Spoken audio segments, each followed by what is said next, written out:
Aktibong nakiisa ang mga tauhan ng First Apayao Provincial Mobile Force Company at Flora Municipal Police Station sa isinagawang Amazing Race Challenge sa Barangay Poblacion East, Flora, Apayao noong ika-10 ng Agosto taong kasalukuyan. Ang nasabing aktibidad ay bahagi ng 3 araw na youth development session na inorganisa ng Department of Social Welfare and Development sa pakikipagtulungan ng iba't ibang ahensya ng pamahalaan. Ang mga kapulisan ay nagbigay ng seguridad at suporta sa mga kalahok at nagsilbi rin silang mga guardian sa mga kabataang sumabak sa masaya ngunit mapanghamong team building activities. Layunin ng aktibidad na ito na palakasin ang ugnayan at samahan ng mga kabataan habang hinahasa ang kanilang pamumuno, diskarte at pagtutulungan sa pamamagitan ng iba't ibang obstacle challenges. Maliban sa saya at excitement, naging oportunidad ito para sa mga kalahok na mas mapalapit sa isa't isa. Sa pamamagitan ng aktibong partisipasyon ng kapulisan,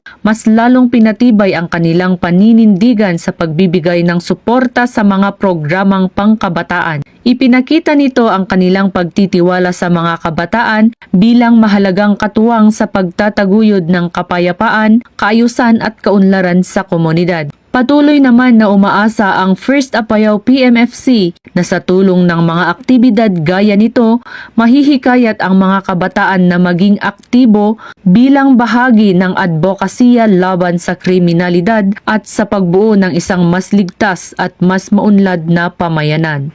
Mula dito sa Rehiyon Cordillera, ako ang inyong PNN correspondent, Patrolwoman Digman, alagad ng batas, tagataguyod ng Balitang Pulis.